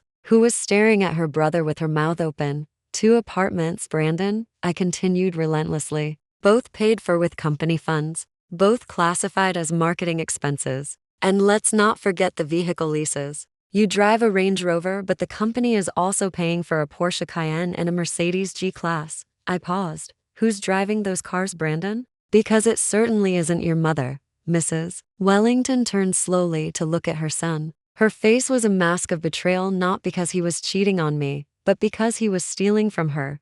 You used the capital reserves, she whispered. The money for the suppliers. You used it for women? Brandon began to shake. He looked at his mother, then at me. He saw the walls closing in. He saw the life he'd built on lies crumbling into dust. I didn't mean to, he stammered. I needed to maintain an image. Mom, you told me appearance is everything. You stole from the company, Brandon, I said, my voice hard. You drained the liquidity to fund a playboy lifestyle you couldn't afford. You borrowed money from me, your girlfriend, to buy gas while you were paying rent for two mistresses. You're not a businessman. You're a parasite. Brandon's face crumbled. The fog broke completely. He pushed his chair back and scrambled to his feet, but his legs gave out. He fell to his knees on the plush carpet, right in front of me. He grabbed the hem of my pants, ruining the line of my bespoke suit with his desperate grip. Jasmine, please, he sobbed, tears streaming down his face, mixing with the snot running from his nose. I'm sorry. I was lost. I didn't know what I was doing. The pressure to be a Wellington, it was too much. He looked up at me, his eyes pleading. I love you, Jasmine. You have to believe me. Those women, they meant nothing. They were just distractions. You're the only one I ever truly cared about. I was going to propose. I swear to God, I was going to propose next month. Just give me a chance. Please save us. Save me. I'll change. I'll be the man you deserve. The room was silent, save for his pathetic weeping. Candace looked away, unable to watch her brother debase himself. Mrs. Wellington looked sick. I looked down at him. 8 months ago, this sight would have broken my heart. I would have knelt down with him. I would have held him. I would have written the check. But today, I felt nothing but disgust. You love me? I asked softly. Yes, he cried, nodding frantically. Yes, more than anything. I reached into my pocket and pulled out my phone. That's interesting, Brandon. Because that's not what you said 12 hours ago. I tapped the screen, connecting via Bluetooth to the boardroom high-definition audio system. Brandon's eyes widened. No, he whispered. Jasmine, don't. I pressed play. The sound of his voice filled the room, amplified by speakers that cost more than his car. It was crystal clear, recorded from the hallway outside the library. I know, Mom. I know. Jasmine is just. She's low maintenance. She doesn't ask for much. She lends me money when I need it. It's convenient for now, but I know she's not wife material. She doesn't fit the brand. The recording continued, the sound of his mother's voice agreeing with him. But I kept my eyes on Brandon. She's a placeholder. I'll dump her as soon as the Harris girl comes into the picture. I just need to keep her around until I get that loan. She's gullible. She'll believe anything I say. I pressed stop. The silence that followed was heavy, absolute, and final. Brandon let go of my leg. He collapsed back onto his heels, staring at the floor. There was no defense for this. There was no spin. It was his own voice, stripping away every lie he'd just told. Convenient, I repeated, looking down at him. Gullible. A placeholder. I stepped back, smoothing my pants where he had touched them. You were right about one thing, Brandon. I was low maintenance. I didn't ask for jewelry. I didn't ask for expensive trips. I only asked for loyalty. I walked back to the head of the table and sat down. But you couldn't even afford that, Mrs. Wellington was staring at her son with a look of pure loathing. She realized now that her plan to marry him off to a congressman's daughter was dead. No one would marry a man who'd just been exposed as a fraud and an embezzler. Jasmine, Mrs. Wellington began, her voice trembling. Please.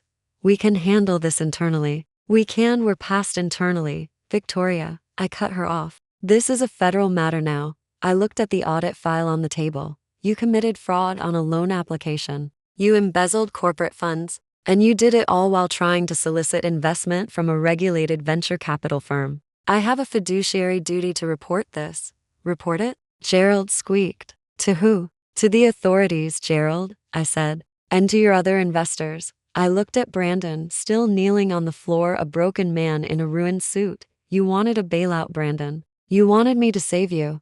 I closed the file with a snap. Consider this my final act of charity. I'm saving you from the delusion that you can get away with this. I pressed the intercom button on the table. Simone, send in the next team. The doors opened, but it wasn't security. It was a team of lawyers carrying briefcases that looked like coffins. The game was over. Now it was time for the sentencing.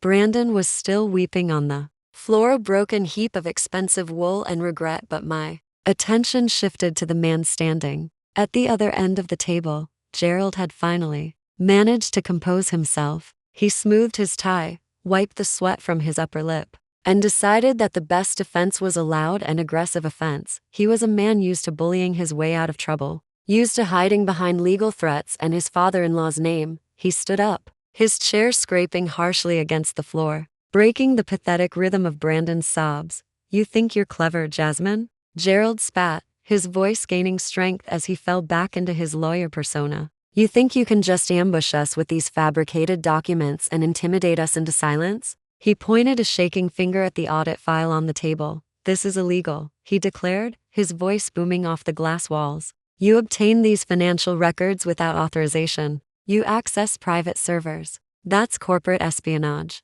That's a felony. I'll have your license revoked. I'll sue Obsidian Capital for every dime you have. You've violated non-disclosure agreements. You've violated privacy laws." He looked at Mrs. Wellington, trying to rally her. "Don't worry, Victoria," he said confidently. "She can't use any of this. It's fruit of the poisonous tree. Any judge would throw this out. In fact, we're the ones who are going to press charges. She entrapped us. She misrepresented herself." He turned back to me, a smug smile returning to his flushed face. "You made a mistake, Jasmine. You thought you could play in the big leagues, but you forgot the rules. You're looking at a lawsuit that will bankrupt you. I suggest you destroy those files, apologize to my mother-in-law, and write us that check for $8 million as a settlement for emotional distress. If you do that, maybe I won't report you to the SEC." I watched him rant with the amused detachment of a scientist observing a monkey throwing rocks at bulletproof glass. He really believed it. He really believed that bluster and legal jargon could save him from the mathematical reality of his crimes. I waited until he finished.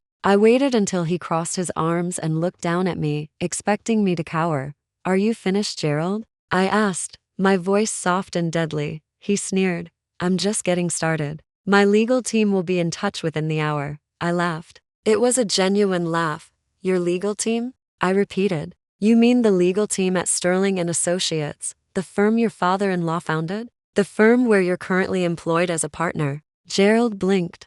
"That's right. My father-in-law built that firm. He has the best lawyers in DC, and when I tell him what you tried to do to his family, he will destroy you." I leaned back in my leather chair, swiveling slightly. "It's funny you mention your father-in-law," I said. "Richard Sterling is a good man, a very principled man. I've known him for about 5 years now." Gerald froze. "You don't know Richard. You're lying." I didn't answer him directly. Instead, I reached for my tablet and tapped the screen. A new slide appeared on the projection wall, replacing the foreclosure notice. It was a shareholder document for Sterling and Associates. "Do you know how venture capital works, Gerald?" I asked. "Firms like mine don't just invest in startups. We also act as limited partners in established firms. We diversify." I pointed the laser at a name on the list of top investors for Sterling and Associates, Obsidian Capital Holdings. I read aloud. "We hold a 22% stake in your father-in-law's firm, Gerald. I sit on the advisory board. I have quarterly strategy sessions with Richard. He prefers the Cobb salad at the Metropolitan Club. He talks a lot about you. He's worried about your work ethic. He thinks you spend too much time trying to impress your wife and not enough time managing client relationships." Gerald's face went slack. The color drained out of him, leaving him looking like wet dough. You're an investor," he whispered. "I'm not just an investor, Gerald," I said. "I'm one of the people who pays your salary. And as a major stakeholder, I have a fiduciary duty to report any internal malfeasance that could damage the reputation of the fund." I picked up the remote and clicked to the next slide. "This morning at 7:15, while you were putting on that tie and rehearsing your lies, I sent a secure email to your father-in-law." I paused. Attached to that email was a supplementary file to this audit. I looked at Candace, who was staring at her husband with horror. "You see, Candace," I said, addressing her directly, "you thought your husband was successful. You thought he bought you that G-Wagon with his bonuses. But Gerald hasn't earned a performance bonus in 3 years. His billable hours are in the bottom 15% of the firm." I clicked the remote again. A series of wire transfers appeared on the screen. Gerald has been siphoning money from the client trust accounts at Sterling and Associates, I explained. He calls it a temporary loan.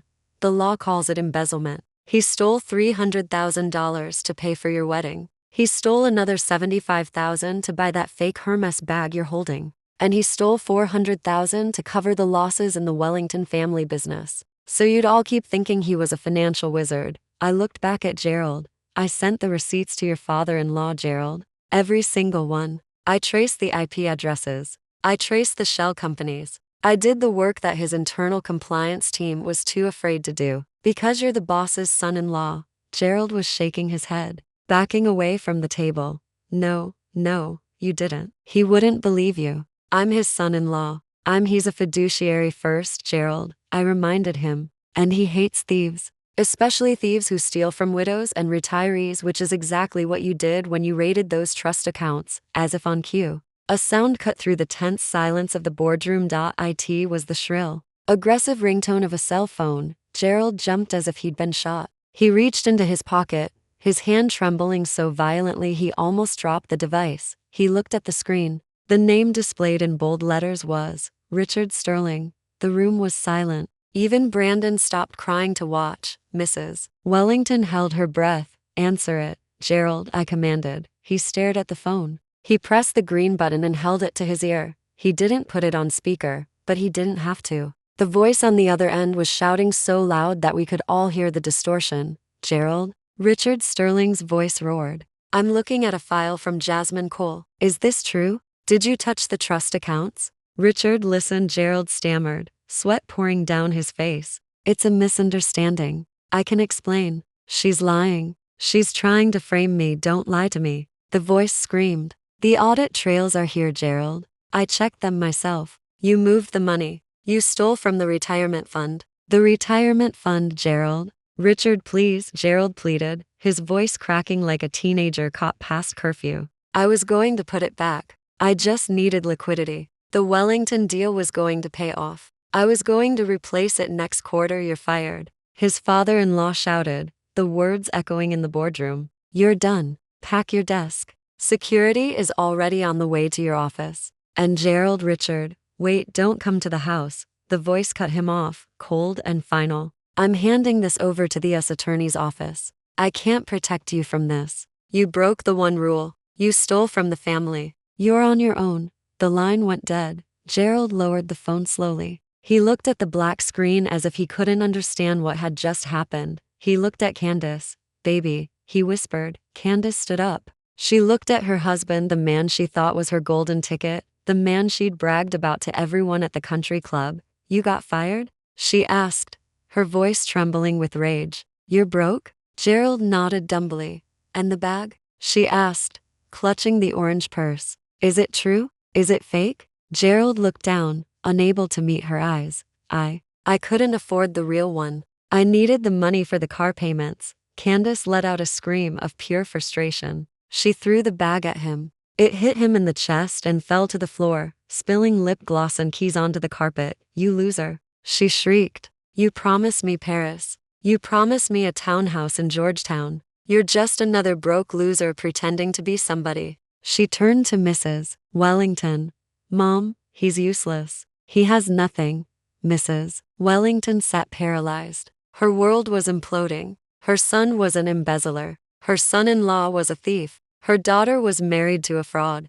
And the only person with any real power in the room was the girl she'd tried to pay off with $700. Gerald sank into his chair, burying his face in his hands. He began to weep, a deep, guttural sound of a man who realized his life was over. I watched them, the Wellington family, in all their glory. I closed the file on the table. Well, I said, my voice cutting through the chaos. It seems your financial advisor has been terminated, and your application for a loan is denied due to fraudulent collateral. I stood up. I believe we're done here. The silence in the boardroom was no longer the silence of anticipation. It was the silence of a funeral. Gerald was weeping into his hands. Brandon was staring at the carpet like a man on death row. Candace was clutching her fake bag, looking back and forth between her husband and her mother, waiting for someone to fix this, but there was no fixing it. The illusion was gone. All that remained was the ugly truth of their mediocrity. I stood at the head of the table. I didn't feel triumphant.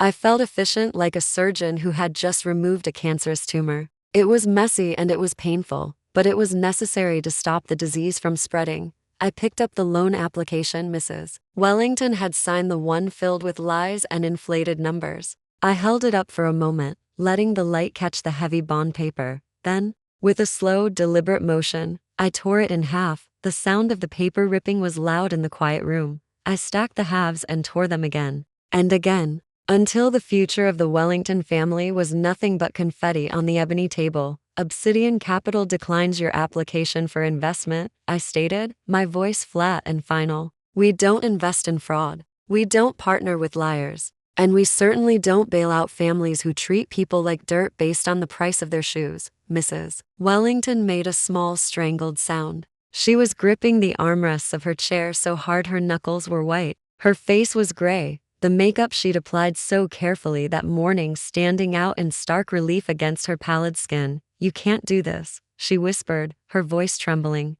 You can't just leave us to drown. We have employees. We have a legacy. If you don't give us the money, the bank will take everything. I looked at her. She still didn't get it. She still thought this was a negotiation. That brings me to my second point, Mrs. Wellington, I said. I signaled to Simone. She stepped forward and placed a new document on the table. This one wasn't red, it was blue, the color of legal seizures. You keep talking about the bank, I said, walking slowly around the table toward Mrs. Wellington. You keep talking about the mortgage on your estate in Potomac. You keep talking about the note on the commercial properties. I stopped right next to her chair.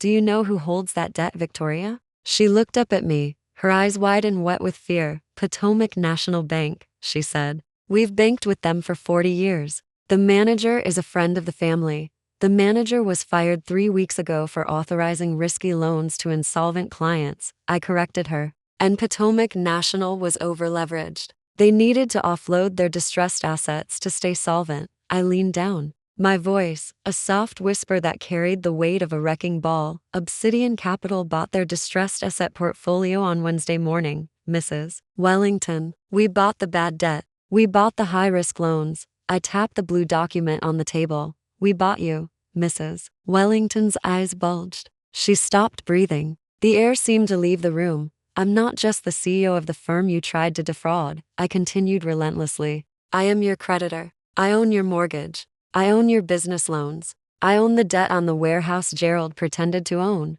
I straightened up, looking down at them like a god of thunder, and as the majority creditor, I've reviewed the payment history. You're 120 days past due. You're in default. And unlike Potomac National, I have no interest in extending you a grace period. I have no interest in hearing about your legacy. I turned to Simone. What's the status of the asset recovery team? Simone checked her tablet. They're on site, Miss Cole. The trucks arrived at the Potomac estate 15 minutes ago. The locks are being changed as we speak. No, Mrs. Wellington screamed. It was a raw, primal sound. Not my house. You can't take my house. It's been in the family for generations. It's been in the bank's name for 25 years, I snapped. You just lived there. And now you don't.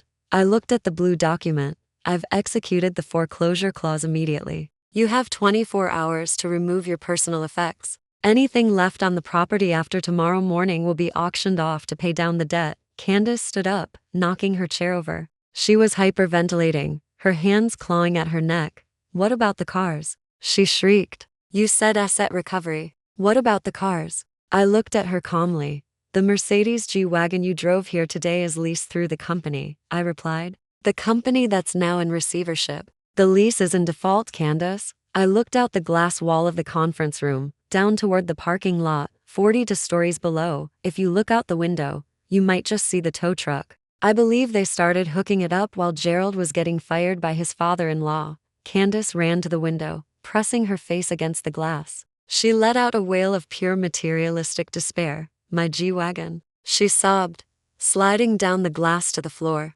How am I supposed to go to pilots? How am I supposed to pick up my kids from private school? Everyone will see. The neighbors will see. You can take an Uber, I suggested, cold as ice. I hear they have very reasonable rates. Just make sure you tip your driver. They remember rude passengers. Brandon was still on the floor, but he'd stopped crying. He was staring at nothing, catatonic. His brain had simply shut down under the overload of trauma. He'd lost his girlfriend, his dignity, his family's money, and his home in the span of an hour. But Mrs. Wellington was not catatonic. She was vibrating. The stress, the shock, the sheer magnitude of the humiliation was too much for her body to handle. She stood up, swaying on her feet. Her hand flew to her chest, clutching the silk blouse over her heart. You devil, she gasped, her face turning a terrifying shade of purple. You ruined us. You planned this. You're evil. I didn't ruin you, Victoria, I said steadily.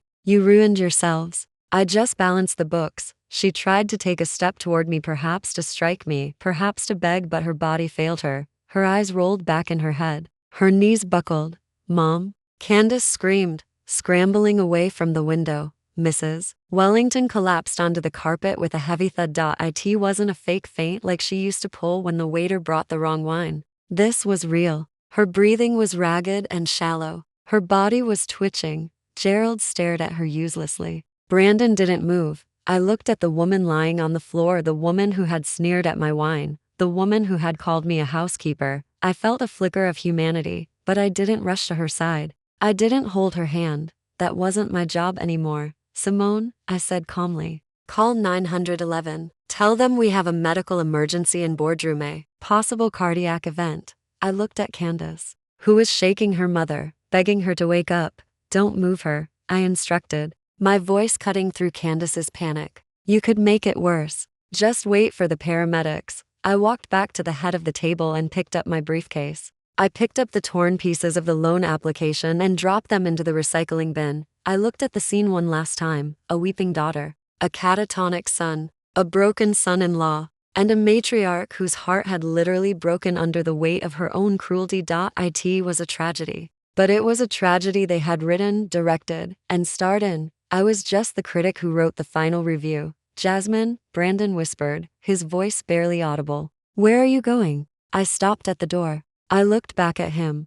I have a lunch reservation, Brandon, I said. At a place that serves real screaming eagle, not the kind you boil into sauce. I walked out of the room. Behind me, I heard the wail of sirens approaching from the street below. They were coming to save Mrs. Wellington's life, but nobody could save her pride. That was dead on arrival. I signaled to Marcus, the head of security who was waiting in the hall. Escort the paramedics in when they arrive, I said. And Marcus? Yes, Miss Cole. Once the medical situation is resolved, escort the rest of them out of the building. And make sure to validate their parking. I don't want them to have any excuse to come back. I walked toward the elevator, my heels clicking on the marble. I felt light. I felt clean. The weight of their judgment was gone. The burden of trying to please them was gone. I pressed the button for the lobby. As the doors closed, shutting out the chaos of the boardroom, I checked my reflection in the polished steel. The woman in the ivory suit looked back at me. She looked strong. She looked expensive. And for the first time in a long time, she looked free. 6 months later, I stood on the terrace of my new estate, ironically, not far from where the Wellingtons used to live. Subscribe. The charity gala at the Kennedy Center had just ended. The evening was warm. The stars bright over the Potomac River. I was talking to a senator about a new initiative for STEM education when I saw her. She was moving through the crowd carrying a tray of hors d'oeuvres. She wore a black uniform with a white apron, her hair pulled back neatly. She looked tired, but moved with dignity. It was Loretta, the woman Mrs. Wellington had mocked. The housekeeper who'd been fired for supposedly stealing silver. The woman whose memory had been used as a weapon to humiliate me. I excused myself and walked over to her. Excuse me, I said softly. Loretta froze. She looked up at me with weary eyes, used to being invisible, or worse. Yes, ma'am, she said, lowering her eyes. Would you like a crab cake? I'm not hungry, Loretta, I said. Do you remember me? She looked at me closely, squinting slightly. Then recognition dawned. Her eyes widened. You're the girl, she whispered. The one from the dinner. The one Mrs. Wellington. She stopped, afraid to finish the sentence. Yes, I said, smiling. I'm the girl Mrs. Wellington tried to shame by comparing her to you. Loretta looked down at her tray. I heard what happened, she said quietly. It was all over the news. The bankruptcy, the foreclosure. I didn't take any pleasure in it, ma'am. I'm a Christian woman. I don't wish ill on anyone. But justice has a way of working out, she finished softly. I looked at her hands rough from years of hard work. How much are they paying you here tonight? I asked. She blinked, surprised by the question. $18 an hour, ma'am. It's good work. Honest work. I shook my head. It's not enough. I reached into my clutch and pulled out my business card. It was heavy cardstock, embossed with the Obsidian Capital logo. I just bought a new estate, I said. It's here in Potomac. It's a big property, too big for me to manage alone. I need a household manager, someone I can trust, someone with an eye for detail, someone who knows the difference between real silver and fake friends. Loretta stared at the card. Household manager, she repeated. Yes, I said. The salary is $95,000 a year, full benefits, health insurance, 4 weeks paid vacation. The tray in Loretta's hands rattled. $95,000. She whispered, "Ma'am, I don't know what to say." "Say yes," I said. She looked at me, tears welling in her tired eyes. Why? Why would you do this for me? You don't even know me." I touched her arm gently. "Because Mrs. Wellington thought comparing me to you was an insult," I said firmly. But she was wrong. You're a survivor, Loretta. You're hardworking. You're dignified. To be compared to you is the greatest compliment I could receive. I want to surround myself with people like that." Loretta let out a sob she tried to stifle. "Thank you," she choked out. "Thank you so much. Report to my office on Monday," I said. "Ask for Simone. She'll have your contract ready." As I walked away, I saw Loretta standing a little taller, her burden a little lighter. I made my way to the terrace, looking out at the city lights. They had judged me by my clothes. They had judged me by my car. They had judged me by the label on a bottle of wine. They forgot the most important rule of investment. The true value of an asset is never on the surface. It's in the fundamentals. It's in the core. I was not valuable because I was a CEO. I was not valuable because I had billions in assets. I was valuable because I had integrity. I was valuable because I knew who I was without the money. And that, I realized with a smile, was a currency the Wellington family would never possess. I took a sip of my champagne, toasting the stars. To Loretta, I whispered, and to the future. The glass clinked softly in the silence. The story was over, but my life was just beginning. Jasmine's journey serves as a powerful reminder that true wealth whispers while debt screams. The Wellington family's downfall teaches us that arrogance built on borrowed status is a house of cards easily toppled by truth. We learn that a person's value is never defined by the logo on their bag or the car they drive, but by their integrity, intelligence, and character. Ultimately, the best revenge isn't cruelty, it's the quiet confidence of knowing your own worth and refusing to let others discount it. Real power doesn't need to announce itself. If you believe that character outweighs capital, hit that like button and subscribe for more stories where justice is served.